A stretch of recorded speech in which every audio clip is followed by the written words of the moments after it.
has done nothing to improve this team in the 14 years he's owned it. He's never funded or bought, paid for 2 or 3 key players, which make any sports team, professional sports team, successful or on the road to success. He's so tight, he squeaks when he walks. And you have been negotiating with this kind of person? Shame on each and all of you. Fire. So much fire. Coming out hot. I just love it. That might be my favorite intro we've had. Poor Suns fans, man. Poor Suns fans. I love it. We don't get to look down on too many fans. Like, actually, we really can't look down on the Suns either. They've been they've had a significantly better history. But we're going to do that tonight. We are going to look down on them tonight on the DNBA show, Thursday night edition. I'm your host, Brendan Vogt. No Harrison Wynn tonight, which is sad, always. I miss him deeply, but we'll press on, because that's what we do. Above me, to my right, it's Eric Weedham, D-Line Co. What's up, brother? I miss Harrison. I gotta be honest. Like, I know. I feel like, I know you say we're gonna get through this, but I don't see it. He is our practical rock and our guide. This show's going to have a lot of hot takes. A man who's getting increasingly spicy and itchy as quarantine goes on. Adam Montes. Adam, what's up, dude? I'm extra spicy today, guys. And it's not just because I had a Cajun dinner. No, he's very, very proud of his own dinner. It's going to be a spicy show because we got to figure out what's going on with Nikola Jokic and why the heck the Phoenix Suns are going to Disney World. So we're not the right 3 people to answer that question, but we're not alone tonight. We have a very special guest. So let's bring him in, producer Kale. Let's welcome. You might know him on the internet as Espo, host of the Sun Solar Panel podcast. Espo, what's up, brother? Thanks for joining us today. I love that you get a live studio audience here. Thanks for the pod. I appreciate that. And little known fact, the woman in the intro, we're actually petitioning to make her the new Suns logo. That's how much. Oh, I love it. I'll sign if it helps. Yeah. Feisty, man. Fiery. I love it.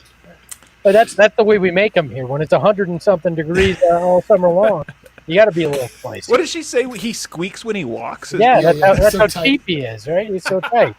He's so tight he squeaks when he walks. Oh, that's so good. You can't recover from that, man. You really can't. What's the opposite of a Karen? That's what she is. Having worked there, She's a Gertrude. he does squeak when he walks. I can tell you that. So how are you holding up, man? How have things been? It's been a long time since you've had Suns basketball. It's been a nightmare for any and all content creators out there. How are you holding up mentally? All right. I mean, when you've been through the 10 years that Suns fans have been through, a 3-month reprieve isn't that bad of a deal. We actually spent some time. We put the former general manager Ryan McDonough on trial on our podcast, the 3-part episode, where it was literally like a courtroom. I had to play the defense attorney, and it took a lot of effort to prepare for that. What was the verdict there? I lost, but not. You also Criminal appear to be negligence? Is that what it was?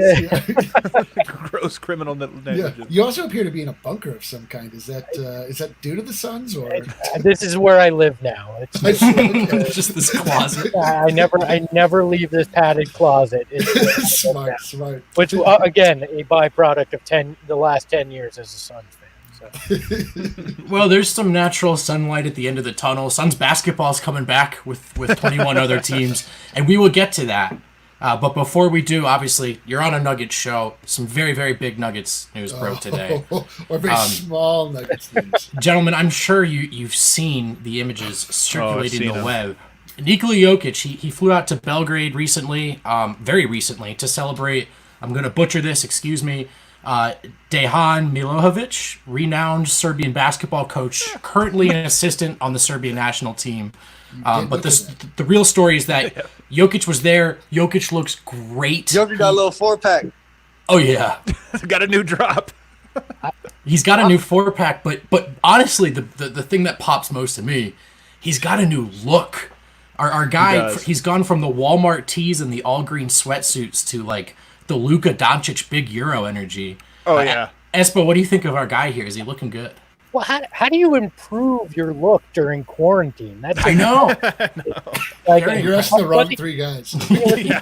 Was he stuck in his house with a stylist? Is that all? I know, that's true. As a fat guy, I'm kind of offended because I used to look up to him as, hey, if he could do it, maybe there's still hope for me to be semi-athletic in my life. But I've lost all hope now. You were lying to yourself. Just to a lot of dad bods on the internet feeling very let down, feeling betrayed today. Their dummy hero. Dude, we lost our guy. All jokes aside, we have seen Jokic at this weight or something close to it early in his career. And those of us in Denver know he actually started this process losing this weight much earlier in the season. December 5th, right? This is the culmination of a new approach and a new work ethic. Adam, what's your initial reaction when you see these photos? Let's go. I'm so ready for it. It just feels like it feels like validation. Look, I do think that there's so easy to blow this out of proportion. Like, he looks good. No, we can't, but we're going to blow it out of proportion for fun because that's what we want to do today because we haven't had real kernels of NBA, talking points thrown at us. But no, he looks phenomenal. I think it's hilarious to me that he looks so good. I mean, look at this guy. Look at that. Just look at how gorgeous and how happy. I like that he looks so good. People are starting to ask, does he look too good? That's how you know he's really been on the diet. He might look too good. You know how I know I'm a homer? I saw that Jokic picture and I thought he's going to dominate. And I saw the Harden picture and I thought, too skinny. He's too skinny. I pushed around out there. Eric, I know you joked about this in the Slack. Maybe not joking, some conflicting feelings. Are you worried that Jokic lost too much weight? So today was an emotional roller coaster for me, I'll say. Obviously, you get the rush of adrenaline. You see Jokic on the timeline again. It's not just rumor or hearsay. It's not a grainy picture from a park around town. We have a moving picture of Nikola Jokic. He looks incredible. The body transformation rumors are real. He looks a little skinny. He looks a little skinny for the guy that you want banging in the paint with the likes of Joel Embiid and such. Is he stronger? Does it matter? I don't know. But it did fill me with that feeling of irrational fan exuberance. I immediately I was like, oh my god, yes, and then I started making memes and I started fighting other fan bases. I was born anew. You're back. Oh, I can't wait. Skinny Jokic, I believe, dropped 40 on Kristaps Porzingis in the Garden. He maybe not this skinny, but we've seen him. He dropped 40 on quarantine. Here's my take: Jokic is going to be very good regardless of his weight. Look at him, my God! He does look like a different. I mean, I don't know if we have it, Kale, so I might be putting you on the spot here. But if you have that November. Nope, he doesn't. Media day picture, yeah, cool. He can find it though. Everyone just close their eyes and imagine it. Just what put a difference! The picture up 3 times. It's about With the multiplier. He looks like I'm a little worried for you guys because he looks like Steve Rogers before he became captain of America now. And that's a little concerning to me. I am fully prepared. I'm fully prepared for this pendulum to swing all the way. It already has. This is the thing: is there's a full spectrum of body weight, and the acceptable portion, according to the public opinion, is this narrow. So it's so ridiculous. There's within 1 or 2 pounds is his target weight, according to Twitter or whatever. So throw all that noise out. It doesn't matter. The guy. Oh yeah, there it is. Oh wow. Oh, I mean, it's just it's a whole human being of difference. It's incredible. Oh, that does not look like the same person. Can I tell you? Here's another thing I think about this. Tim Conley doesn't lie. It's amazing. It always seems like he's lying. It always feels like he's lying, but he's always telling the truth. He came out here and he's like, yeah, Jokic, beach body, he looks great. And everyone's like, dude, come on, man. You're such a hype man. And here he is. He told us 2.5 years ago he'd get Nick Young. He wasn't lying about that either. I wish he would lie more, frankly. I am genuinely hyped, not just because, of course, the physique is the big criticism, but as I've touched on this pod, when we last saw Jokic, we saw a guy that was seemingly bought in to the whole process of being the best player in an organization. And so what you're seeing here is a holistic commitment, right? That whatever that discipline is that had him working out, that had him changing his portions, he's stuck to that. Now, whether that's going to make a world of difference on the court or not, what it is real tangible evidence that reflects, hey, during this period where the rest of us got depressed and gave up on ourselves, the guy, if you're a Nuggets fan, that you needed to stay focused, it appears he did. And so that's obviously great news. That's a great point. Espo, is there? Are you doing body watches on players and I feel like we don't watch anybody else's body. It's just Jokic. No, unfortunately, the only body. Well, unfortunately or not, it depends on how you feel. That we're watching here is Kylie Jenner, who's now dating Devin Booker, and we're kind of afraid that we've got the Kardashian curse. Oh no! Yeah, I don't want to be a jerk, but you have bigger curses. It would seem at play than the True. With the owner being one of them. Yeah, I can't believe that every time that I was lifting a handful of jelly beans and putting it in my mouth, like Nikola Jokic was lifting a weight. He was actually like doing what we thought we wanted him to. And this is also this is the difference between staying in Denver with the trainers, with the training staff of the Nuggets, and going home to Serbia and training with a guy in a diaper. Like there might be something to that. You get real results when there's actually trainers involved. Hey, as a video gamer, granted, I didn't want people's loved ones to be at risk, but I've been waiting my whole life for an excuse to just play video games for 3 months straight. Yeah. We got it. I'm on the other side. I just bought a guitar. I downloaded Rosetta Stone. I'm done. Maybe this is what Jokic needed. What are you going to learn? Are you going to learn Serbian? Portuguese, Brazilian. Oh, well, I guess that makes more sense, more pertinent to your life. Yeah. But also Serbian. Who knows? Yeah, I did buy the lifetime subscription, so. Yeah. So I'd appreciate if you guys could get the Jokic diet and workout plan, because I need it here. I need it too, man. Yeah, we're not giving it to you. We need it. Look at us. But let's have the real conversation here, though, about it. First of all, this is going to make him better defensively. That was the biggest thing. Now, I do have this one point. Rudy Gobert is skinny. He's mobile. He gets cooked on defense in the playoffs because it doesn't matter how quick or long or great defensively you are. Once you get placed in the spread pick and roll in the playoffs, bigs get cooked. That's just what happens. So there is an argument to be made for, he's going to be better at this thing that probably not going to make him good enough to guard Russell Westbrook in the open court. So is it that important? And does he have to be big enough or whatever down low? That's the fear. I just don't think that's going to be an issue. Jokic is stronger than people realize. What's one thing everybody always says about him is that he's surprisingly strong, and some of that was mass. But I'm telling you, when I look at him, you're right. He's popping. He looks happy. He looks like like a whole new person. Healthy, baby. I'm telling you, I'm not concerned about it.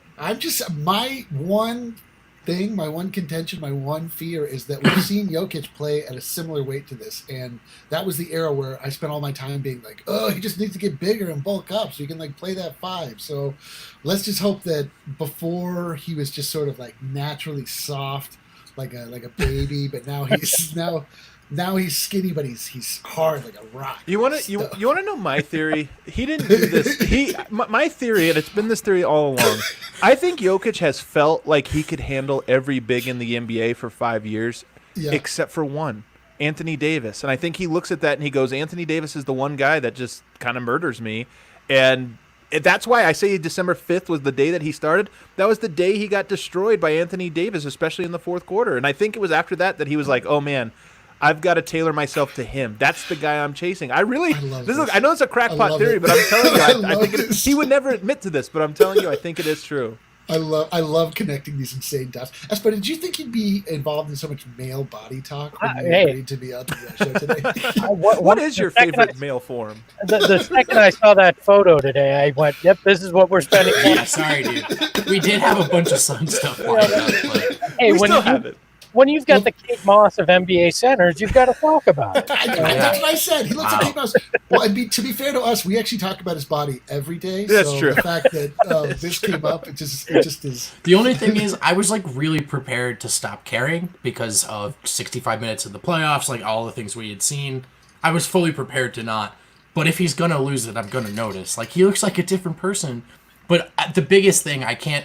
He's wearing skinny jeans. Yeah. Skinny jeans. He's got that shirt where it's longer in the front and back, the designer style shirt. I don't even know what the shirt's called. That's how fancy it is. Incredible. This is where it gets off the track. There's nothing traceable back to basketball. And we're just admiring him. The watch. Oh my goodness. Sitting next to the other Joker, hamming it up, taking his place. I've only ever seen him in basketball clothes or sweats. So it's very different Jokic. My prediction by the end of Orlando, he's gained all the weight back. Yeah, you're probably right. That's probably true. This was him getting ahead of what's coming next. Just Exactly. that run. Don't put your son's evil on us, Espo. Who does wow, my voice cracked. That's rough. Rough look. Yeah, that's Luckily we're tough live times. on the air. Tough times. Who does this pass the torch to? The internet who's needs the their next? dad bod heroes. Joel. We're hearing Luka Doncic's trainer had a nice quote taken out of context, but maybe not. Who knows how? Apparently Luka is not in the best of shape. Given what we saw from Luka, there's a chance that It's Luka. we've got a new chunker. He's also going to still dominate. So. Yeah, of course. Nope. I'm gonna say Fat Luka can't dominate, and DeAndre Ayton was the best pick in that. Yes, there we go. There you go. That's a great comeback. Ladies and gentlemen, we got him. DeAndre Ayton, physique not a problem. That is a specimen. Oh my God. That guy is built. Yeah, maybe actually Jokic went on the preseason DeAndre Ayton plan. Maybe that's what happened. No testing. We don't nothing talk set about up. that. We don't talk about it. DeAndre Ayton is a specimen, though. Again, we're going to talk about him a lot here.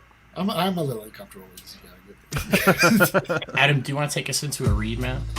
We can do that. Ooh, look at that, right on cue. So we all know Harrison Wind usually does the reads, but he's not here. So I'm here to dominate the reads. Oh, so today's show is of course it's brought to you by Manscaped. Your balls will thank you. Thank you. Balls will Yeah. thank you. Also today, guys, the Mile High City Copper Lager. You guys can get the 15-pack. Many people are calling this the Jokic pack. You can call it what you will. I call it the Jokic pack, the 15-pack. And way too fat. you can actually get this on an incredible deal right now at Davidson's. Actually, you can get it at a great deal anywhere, but I highly recommend getting it at Davidson's. You can order online and just pick it up right as you go through. This is like the 15-pack. Not only is it the Mile High City beer, not only is it delicious, but is on an incredible value. Summer value at the moment. Also on the docket today is DraftKings, and you guys know me, lifelong golf fan. I've been a golf fan going way back, gonna be a great golf player before too long.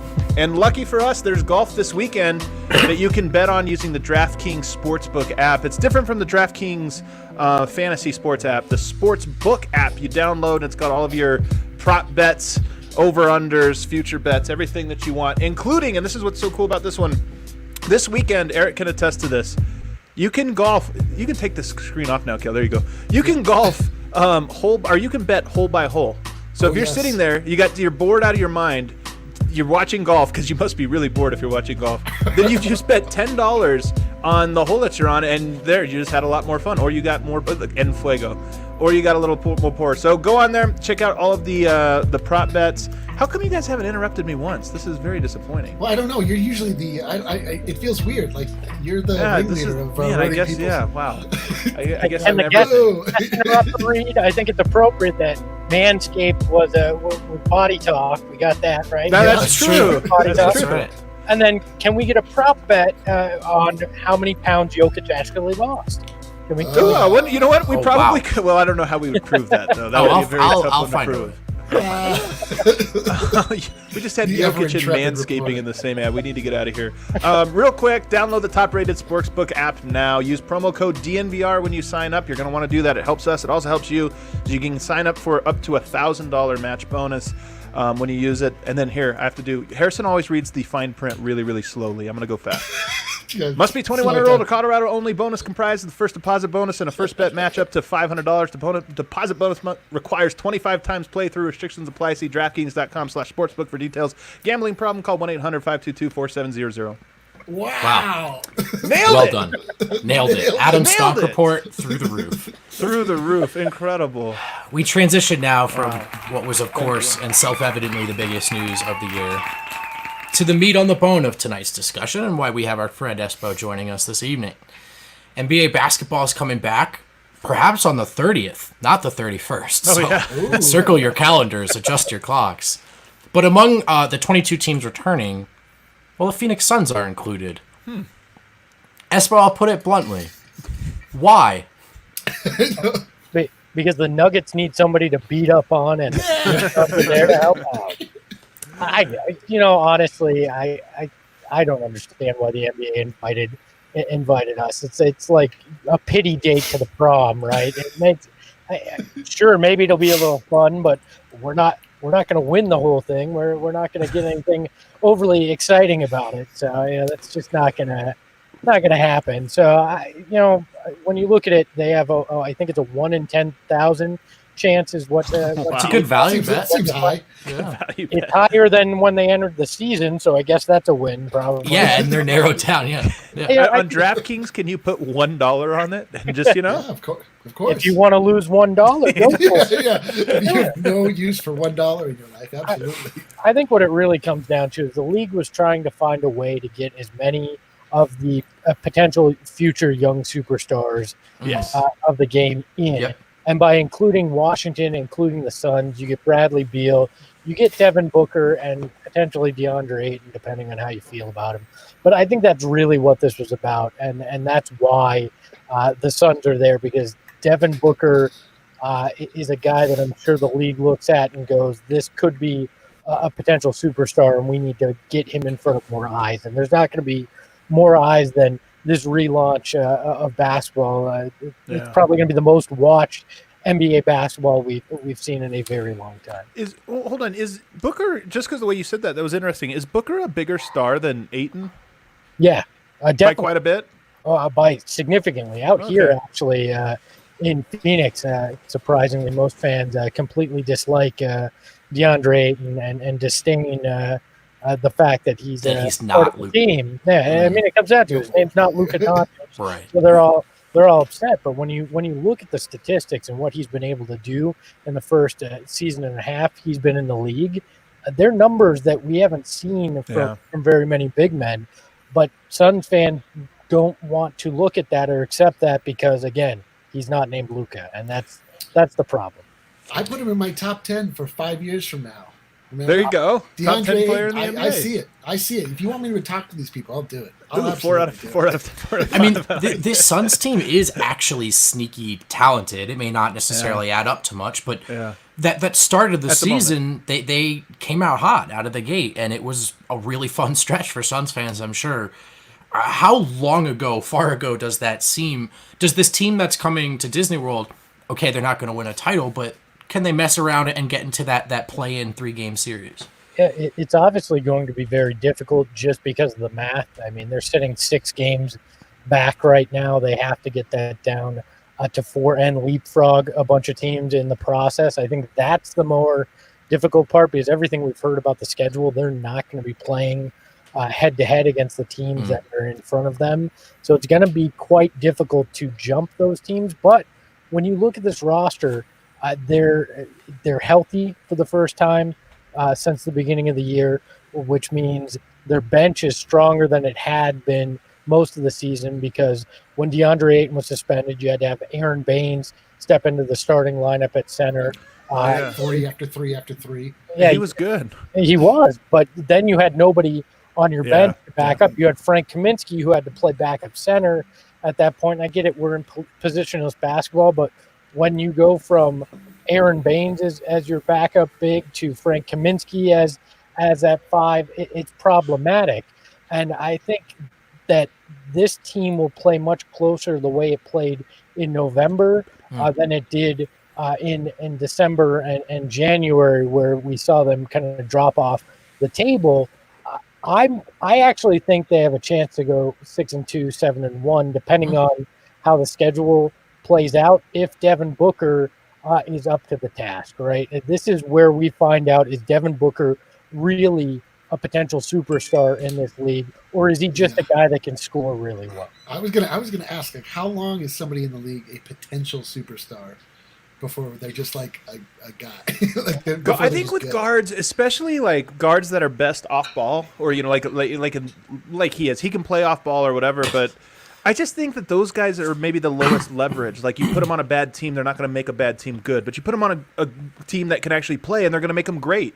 Like a Klay Thompson. I don't know that you could send Klay Thompson to, say, Charlotte, and they'd be like, oh, man, look at this incredible team. But on the Warriors, they're one of the best ever, in large part because of him. So his potential as a superstar is wholly reliant on the team around him. A lot of people are, though. A lot of people are that way. And I honestly, when we talk about great players, often we talk about, like, this guy could carry a terrible team. I don't think that's the only measure of a superstar. I really don't. There's certain players that just like augment other great players in ways that other ones can't.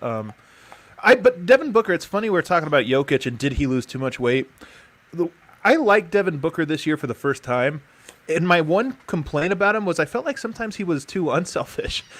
Weirdly enough, like it seemed to me from watching him that he was really focused on trying to play within a system and play within a team. And I think that was by design because Monty Williams, first-year head coach with the team, preached that very much to Devin Booker in the offseason because the knock on Devin Booker was he wasn't an unselfish guy. Right. That was very much the knock around the league and people that didn't watch him on a regular basis. And this is the first time that he has had a legitimate head coach since he entered the league. So buying into a system was a very big part of what he needed to do to take that next step. And I think this is when they need him to be less unselfish in this kind of a situation, because this is where he can help carry this team and will them. I know people hate that phrase, but I think he can help will them to some victories in this situation. I'm also, by the way, I did not like DeAndre Ayton in college. In part, I don't watch a ton of college basketball, but I watched him against CU, and it was like the most embarrassing performance I've ever seen. CU had like nobody taller than 6'7", he just couldn't get a rebound. But I have actually really grown to like him for two reasons. One, I do think that he has like an enormous amount of offensive skills. Like it's not just he's good at this one thing or this other. He can do a lot of different things offensively. But two, and let's be honest, the more important one, he's a huge fan of none other than Nikola Jokic. This means so much to me. It's the reason I like Justin Patton in the draft, and that turned out to be wrong. But I'm telling you, when other setters, like the way he talked about him, he's on a Brian Windhorst pod like 3-4 months ago, and he was talking about how Jokic is like the guy he watches and wants to study the most. I'm like, man, I would not have guessed that from the way he plays, that he wants to be this like heady player. But you know what? You kind of see it. Like he's adding little layers to his game, and like you can tell he's working on some interesting things. Yeah, I have to say, like, having seen him early on in the season, watch Jokic just absolutely take it to Ayton, and it was like comical. And then seeing him later on in the season and seeing like real improvement, that's why I was like, wow. You just like to see improvement. Like that's what basketball is all about. It's like your team slowly gets better, the chemistry slowly gets better. That's a long form storyline and narrative that you have to follow. And like, if you see players like, and that's why I don't know that the thing about Devin Booker to me is that like he always seems the exact same every time I see him. Like he's, I never. I think this like, year was different, man. I watched him a lot. I thought this year was different. Well, yeah. To be fair to you and everybody that listens to this, like I didn't watch a ton of Devin Booker, but with DeAndre Ayton, but DeAndre Ayton, like I saw like real improvement. Yeah. To me, that's like so that means a lot. I think DeAndre's ceiling is higher than Devin Booker's, and I'll probably get yelled at on the Twitters after this, but I really do. I also think his floor is lower than Devin Booker's as well. But that's the thing with Ayton, and he showed a dedication this year to getting better.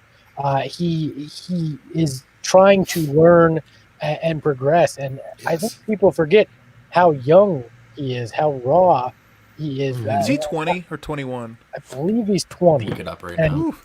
Oh, I'm getting fact checked. I believe he's 20. He's 29, actually. Oh my God, I had no idea.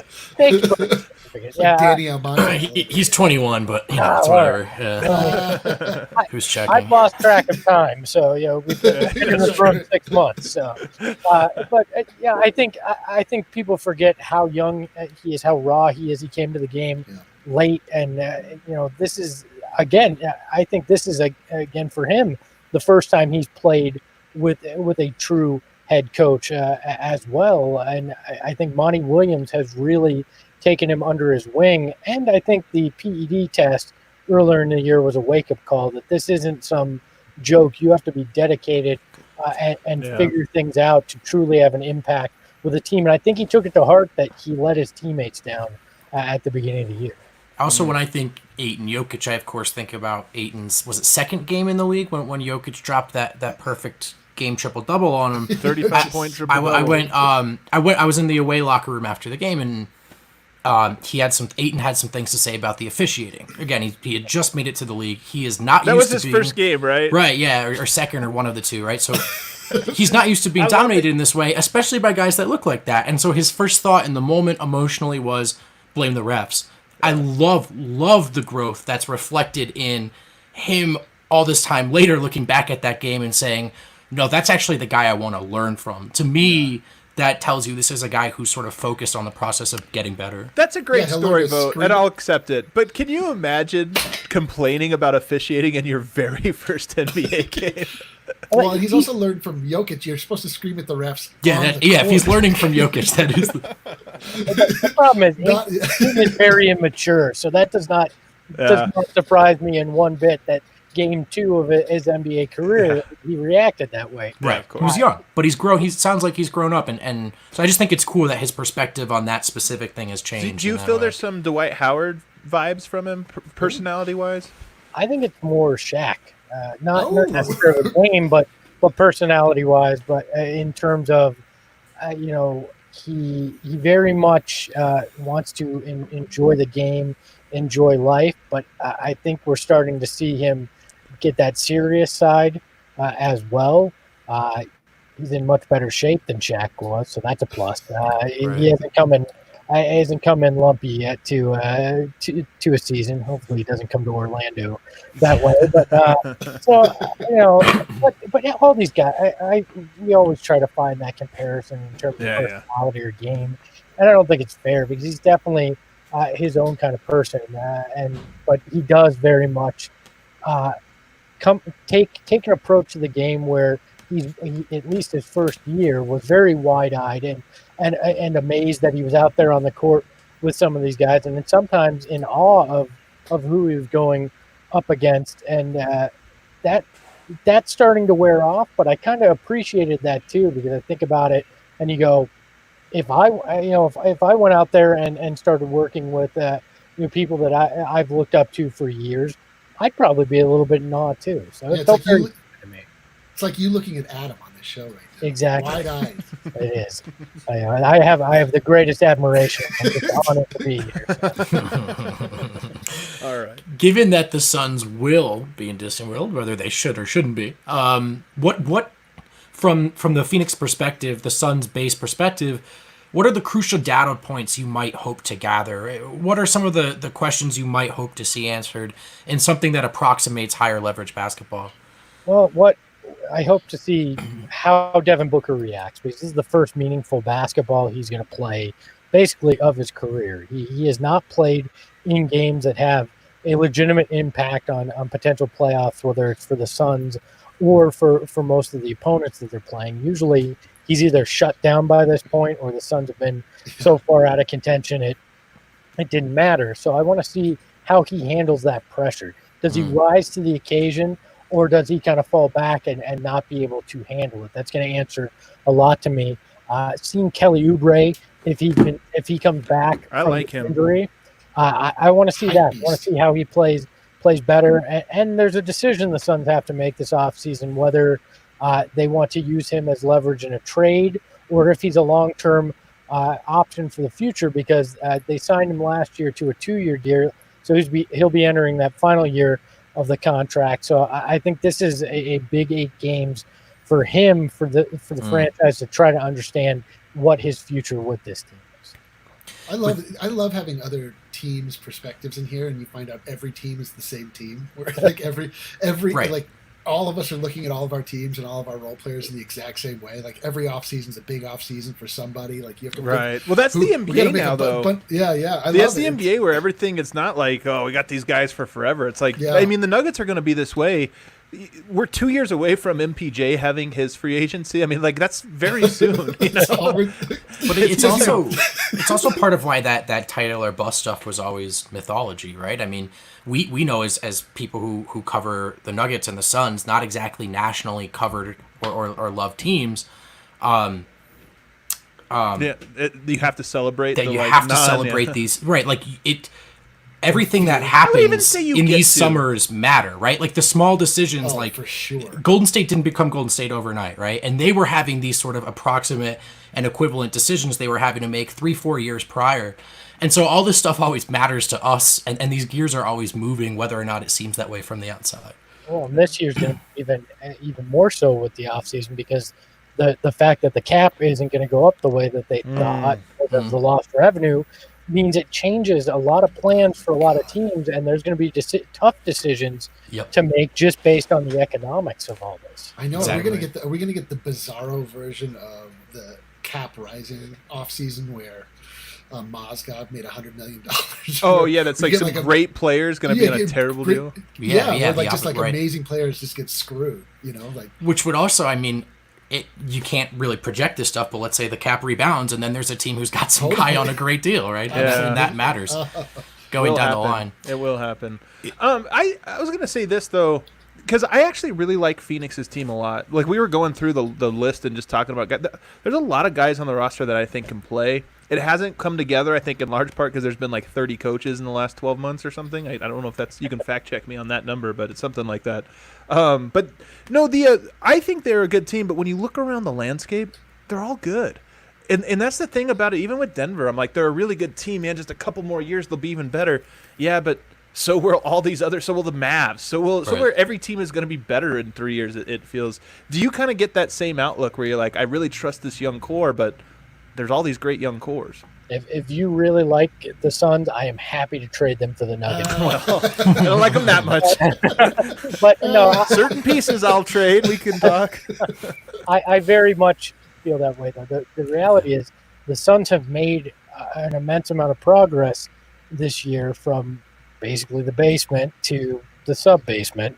And you look at you can kind of see daylight now, but you look at it and you but they're in the Western Conference, and this was the year, if they were ever going to make a run at the 8th seed, that they had the best chance because Golden State's going to be back next year. Yeah, Golden State. Which means you automatically are moving a step down next year regardless. And so as a Suns fan, I've seen progress, but it's not enough. Right? So some Suns fans are like, well, we just need to stick with this roster and go.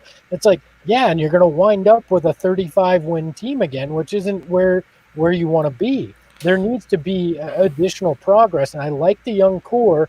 I think there's a lot of I think DeAndre Ayton and Mikal Bridges have an immense amount of potential. I'm not as big of a Kelly Oubre guy as a lot of people in Phoenix are. You're not on the hype beast. Yeah, I feel like he's a slightly more talented Gerald Green, and which we experienced here. That's a burn, man. That's a real burn. Ouch. It's greater than Gerald's was, but to me, I feel like that's what it is. He brings the energy. There's an excitement with it, but I'm not sure it's the guy that you want to invest large money in long term. And then the big reason the Suns made a turnaround this year is they've had an NBA level point guard for the first time in 2.5 years. Exactly. Yeah. I mean, when you've had G League point guards, of course Devin Booker's going to struggle because and DeAndre Ayton in his first year is going to have a tough time because the guy handling the ball doesn't know how to make a pass into the post. Like there's just, fundamentally it doesn't work when you don't have an NBA level guy running your offense, and just Ricky Rubio, even past his prime, has made a huge impact, and so that gives me hope that if they can find a long-term answer at point guard, there is a lot of potential here, but the West isn't getting any easier. Houston might. That's the one team I could see being like, this is the end of the road for them. In fact, I think it probably is. So maybe there's one team honestly, that gets out. Even if their title chances are gone, like a James Harden-led team he can take bad rosters to the playoffs. I'm saying maybe Tillman Fertitta just wants to start over with his own. All these owners, they always feel like, let me start over and I'll build it. I'll build it. You also have to look at Portland as a team that might look at looking deep into the mirror and maybe blowing things up if they get in and then just get dominated in the first round. Let's be honest, Utah maybe too. I mean, they might have a little implosion. I mean, I'm not counting on it, but it could happen. I mean, what's tough for Phoenix though is you got to. What's the timeline, right? How does this line up with the rise and fall of other teams, and how confident are you in Devin Booker sticking around and the guys around him, reaching some threshold of competence around him in time? That stick around part is so painful. Yeah, I mean it's unfortunate, but yeah, it is unfortunate, especially when you give a guy a max contract and he can hold you hostage at some point. Precisely. Push your way out. I think eventually it's going to come down to keeping Devin Booker or DeAndre Ayton. because they're not quite on the same timetable. Unless DeAndre makes some massive jump in year 3, then I think they're slightly off each other's timetable, and you're going to have to decide, is Devin Booker the guy, or do you think DeAndre Ayton is the long-term future, and can you flip, which one are you more comfortable flipping? And I don't know right now. I don't think anybody knows, but your deep down hope is DeAndre Ayton blossoms next year, and you don't have to come to that decision. You can mark that down, by the way. That's going to happen. And then flipping Booker's tough because you're definitely selling low because other teams are probably thinking he's a free agent eventually anyway, right? If I wait long enough. But all right, Adam, let's do another break. When we come back, we'll play a couple games, hit the steps, and get out of here. First up, more golf. This in the form of digital golf with your thumbs, the World Golf Tour. This weekend, the DNVR Open, our first major. And our circuit. Espo, we have a little fake circuit on our video game golf game. You should play. You should download it. It's a lot of fun. It's free. You should it's fun. play, actually. You can beat Adam, and you can hear Adam's trash talk about digital golf and have it again bleed over. I've won like golf. 4 in a row right now. It's incredible. I love free. So. You love what? I love free. So. Oh, there you go. Yeah, free, yeah. The price Just is don't right, touch anything because they're going to try to get you to buy a lot. But so you're going to hop on once you set up your account and everything else. You're going to join the DNVR 2 golf course. No, what is it called? Country Club. It's called a country club. Yeah. I did not grow up in a country club. So you join the DNVR 2 country club. Our first one got so big we had to create a second one. But this weekend there is the DNV system. Yeah, it is a cast system. You have to work your way into the top club. We should have called it DNVR Junior or something. Junior. Like you should have got in earlier. The G League of WGT. No, but it's the tournament is the DNVR Open. It's 18 holes. It's going to be a lot of fun. There's no prize, but there's a lot of bragging rights. If I win it, you're never going to hear the end of it. Oh my God. It's a lot of fun. So sign up. That starts on Saturday night. It's going to run all day Sunday. You can play. And then our other sponsor today, Strava Craft Coffee, the delicious coffee that's infused with CBD. Man, this coffee is so Colorado. It couldn't be more Colorado. Well, I mean, to be fair to other regions, I mean, it wasn't previously legal to put CBD in other places. Hey, that's their fault. That's their fault. It's not ours. Strava Craft Coffee, it's delicious. It gets delivered straight to your door. It's Colorado brand, and like I said, it has CBD. It helps with migraines. Is it IBS? Yes, IBS. Yeah, Anything, Brandon, nerves, anxiety, whatever. CBD is like a miracle drug, and coffee is like also a miracle drug. It's 2 miracle drugs together. Espo, do you have the benefit of CBD in the great state of Arizona? I do. I CBD it up, and it helps immensely with the anxiety. So. Sure does. It's true. Which is funny because, especially in coffee, it's weird because coffee can spike your anxiety, but with Strava, it's like a nice little leveler, you know. We need it out here with our sports teams. There's nothing but anxiety. So. Just chugging your DNVR coffee. 20, my man. DNVR 20. I'm on it. All right. Strava is totally a Serbian word, I'm told. Is it? Oh Well, yeah, I'm told that right it here. means 2 different things. Yeah, by our resident Serbian. No online with T-Line tonight, but we're still gonna scour the internet because it's time to play a little Price is Right. Ooh. Do I have got- a jingle for this? I don't think I do. I've got 4 items for you, and I'm gonna ask you guys how much it costs, and then you guys, whoever gets closest wins. Isn't that great? I'm enthralled. Isn't that exciting? Exhilarated by that intro. That was Yeah, All that right, was you really sold that. Wow. Cool. Should be fun. Let's do it. You have photos and everything? Yeah, I think Kale does. We'll find out. right, Kale. We'll do it live. First up, it is Charles Barkley. So it's Espo v D-Line v Mahrez, right? Yes, that's correct. Okay. Okay. All right. If we can pull it up, let's pull up the Charles Barkley signed basketball. Although What are the chances Kale brings it up with the price Kale fully says he visible? has them, but the prices are. yeah, I knew that was gonna. We've got a backup game though. Let's play the backup game. Let's just go to the backup game. And that was the Price is Right. Turns out I was wrong. Well, the drops are good tonight. That's The all that drops are matters. Wow. Okay, backup game doesn't have any fun jingles or sweet graphics, and it's not so much a game. It is a but game. Oh, okay. Let's go into the Nuggets Suns showdown. I don't know if you have a drop. In this game, we will match up lineup a top prospect player from each team, and we'll talk it over with our man Espo. We'll figure out who's better. Sound good? Sounds great. Sounds good. All right, we'll start with an easy one. Nikola Jokic, DeAndre Ayton. Espo. DeAndre. No, I was curious. We would have kicked him out. We would have just thrown him off the show, right? There's an upside. There's a defense argument in there. You never know. That's actually a good question. Like, what would it take? I mean, it would take a lot, but I think DeAndre Ayton's going to be really good. And honestly, I could see those guys having battles for years and years to come. I think it's going to take a lot and a lot of CBD oil for me to live through what it's going to take for him to become better than Jokic. All right. Well, that was the right answer. You got that one right. All right. Easy enough. I don't think any of us are going to disagree, so we can skip that one. All right. Let's get another drum roll. Showdown between Jamal Murray and Devin Booker. Ooh, this one's tougher. I'm a homer, but it's Devin Booker. Devin Booker's shown more, I think, and proven more along the way so far. But you guys could prove me wrong. I don't know. Where's the lie? He says. How many times has your guy scored 70 points in a game? We'll just leave it there. Well, he only scored 48, but he made Boston very mad when he did it. He had 46 on Phoenix, actually. Murray weirdly plays really well in Phoenix. That's true. That's like maybe his best place he plays. Do you think he gets up for that Booker matchup? They're both Kentucky boys. They're both Kentucky. Yeah, they used to have Tyler Ulis too, who was his old teammate. So there was a little Kentucky. It could just be because the Suns' defense sucks. That's it. That's probably it. That's probably We cracked the code. Yeah. Got to the bottom of it.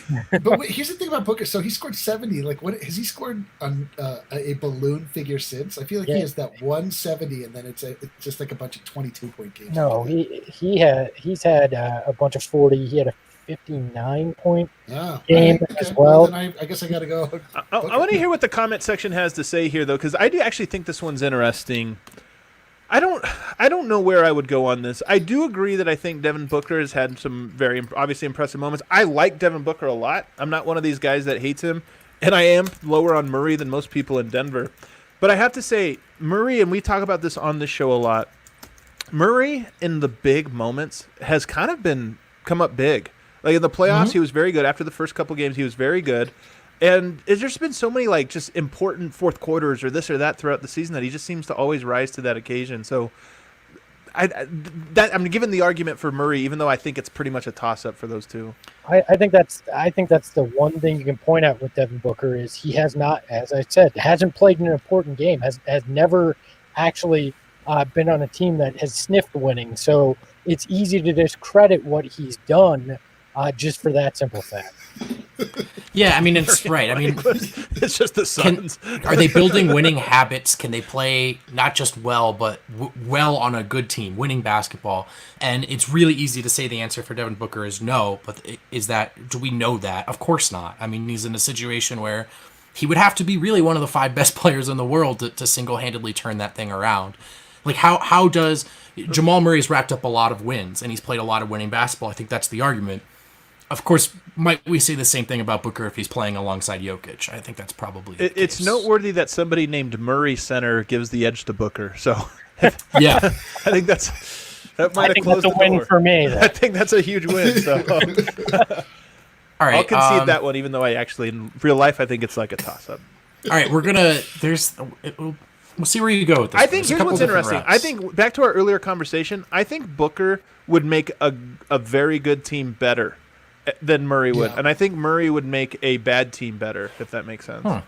I do look at Booker as a Karl Anthony Towns. Like Well, they'll be teammates soon, so like you put him on a team that's already good, your title chances just went up, right? In a way that they probably don't if they're your number one guy. Okay. This is a great way to put it. Murray has a more diverse skill set, but Booker is better at the things he is good at. Yeah. Is that true? I think so. Oh, Booker is first of all, better shooter, no questions asked. Well, yeah. He's definitely a better scorer. Does Murray have a more diverse skill set? Yeah, because he can play point a little better. He's like a better on ball. Booker's an underrated passer, though. Don't we just spend all of our time complaining about Murray playing the point? Do you think Booker could play the point though? Like, I mean, he does do it. All of last season, he can. Yeah. He's a good assist man. The problem is, I think they're the same guy, kind of. Yeah, the problem is you can't play Booker at point guard and then expect him to be the guy that scores all your points too, which was the issue last year. Right. You just Look at can't do it. spice.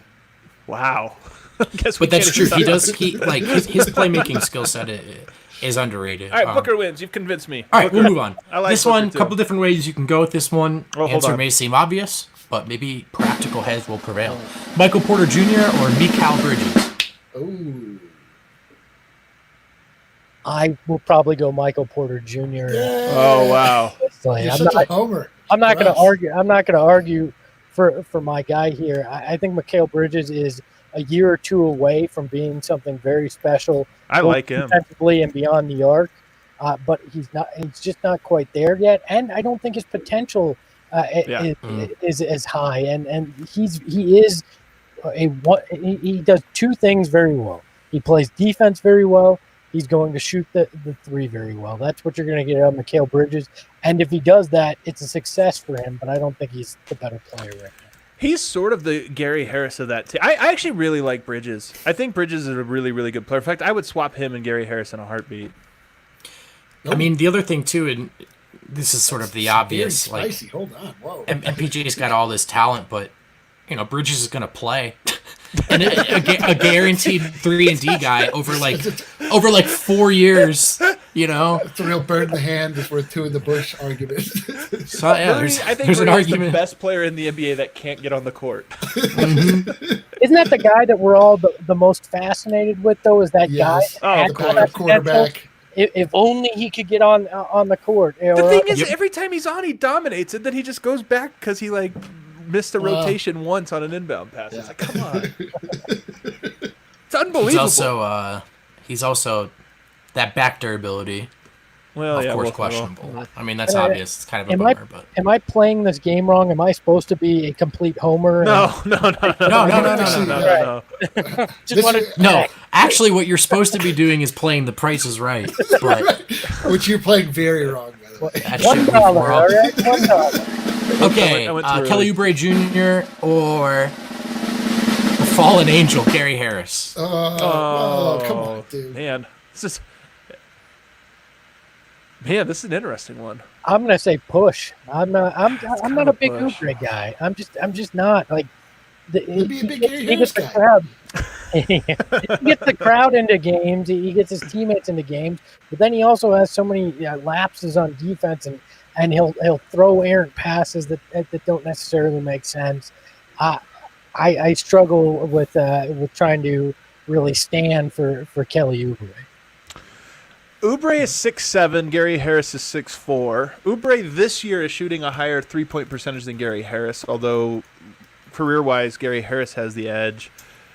I kind of like Oubre. I think he's good. I like Gary Harris too, He's but athletic too. You're getting lost in the being sauce. short is too tough, man. It's a really, really tough thing to overcome. I mean, just shy of 19 points and 6 rebounds a game. I don't want to 35% from 3. I don't want to really push you guys in one direction or the other, but we do have to factor this into the equation here. No, I know, and Are we although for the third time in the last week, someone in the comments told me that I look like if Gary Harris was just a white dude, so I might have to stand the way Gary Harris looks now going forward. Also, are we sure that that the commenter wasn't talking about Espo? I mean, look at Espo's. Well, eyes. that's They a are good point. beautiful. They are.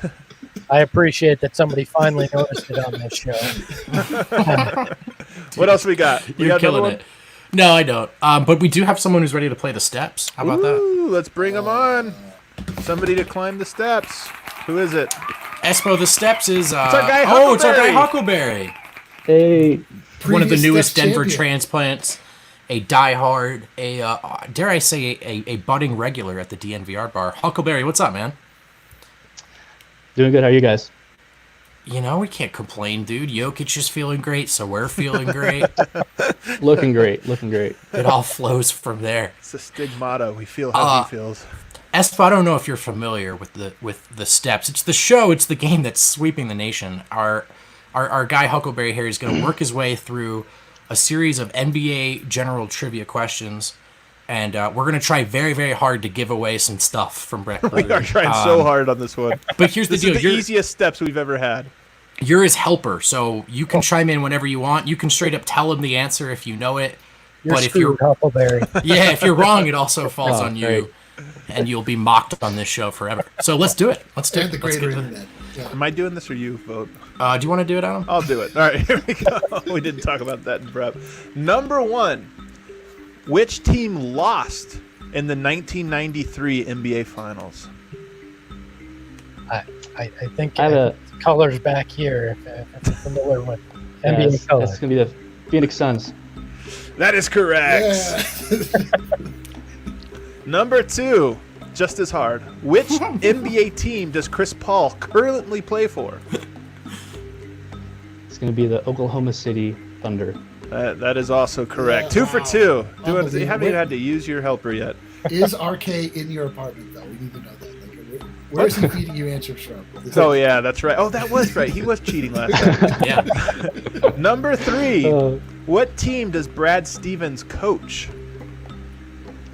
that will be the Boston Celtics. That is correct. 3 for 3. I'm glad they made these easy because I'm the worst lifeline you could have. Oh, great. All right, number 4. This is a good one. What is the name of the sports book that sponsors DNVR? It'll be DraftKings Sportsbook. Let's go. Fantastic. You were just rolling This through guy this, knows man. his stuff. You were really... This guy Because these knows questions are hard. These are very hard questions. so much stuff. Advanced questions here. Espo might be able to help out on this one. Number 5. Which player has never played for the Phoenix Suns? Dragan Bender, Josh Jackson, or Luka Doncic? It's Luka more- Doncic. Yes, That is correct. That is correct. That question is That such was a trick question. such a spit in the face It to was. Espo. Yeah, that one was a little tough. That was a little. I don't that was a think little Dragan Bender. Yeah, I don't feel like Dragan Bender ever did play for the Suns. trick Josh question. Jackson didn't play basketball. That wasn't what he was doing. I regret to say that I was a huge Josh Jackson guy. So was I I. have a podcast named after Dragon Bender. How to Train Your Dragon. It's great. It's a great podcast name. Here you go. But I have a Dragon Bender Funko Pop that was. Oh my God, that is incredible. That is money. That would He's be like great for he's the like Price is Skeeter Right. Spiele. You know, Skeeta has a place in all of our hearts as Nuggets fans. And Even Suns fans too. He played for the Sun. He was, I mean, after he flamed out here, I just forgot where he was. All right, number 6. Which team did Shaquille O'Neal not play for? Minnesota Timberwolves, the Phoenix Suns, or the Cleveland Cavaliers? That's gonna be the Minnesota Timberwolves. That is correct. correct. Rolling right along, Huckleberry. Wow. What is Wow. the name? Number 7. What is the name of the Chicago Bulls' mascot? I got this one if you need help. Okay, Espo, I'm gonna need this one. Benny. Drag on the ball. Sorry, Benny. Benny the Bull. Okay, yeah. There you go, Benny Benny the Bull. Did you guys see that thing on Reddit a while back where Benny the Bull and Benicio del Toro have the same name? Really dig Yeah, I did see that. I did see that. Number 8. Name all of the teams in the Southwest Division. Ooh. This one's a little tough, a little tricky. Southwest Division is Dallas Mavericks, San Antonio Spurs, Houston Rockets, Wait, start over. You can use your helper. I couldn't hear that last one. I said Houston Rockets. Okay. Can you hear me? Okay. Yeah. And then Memphis Grizzlies. I've only heard 4. What am I forgetting? Do you know Espo? So I believe Oklahoma City is. Oh, and the New Orleans Pelicans. Wow. That is correct. Good job on ignoring Espo. Almost Good job. Almost left you job. right there. Well done. Who Number cares about 9. divisions, all right? Ooh, this one's kind of tough too. What country is Dario Saric from? Saric. That's going to be Eastern European. I'm just got to narrow it down. Good detective work.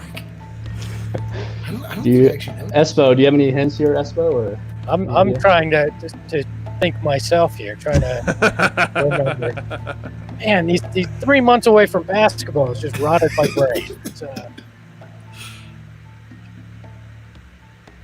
This is tough. I'm gonna make the music get real loud. Oh my. You don't have anything? I'm drawing a blank here. This is terrible that I'm leaving you here in the wind. You're gonna be eating crow. Get it wrong.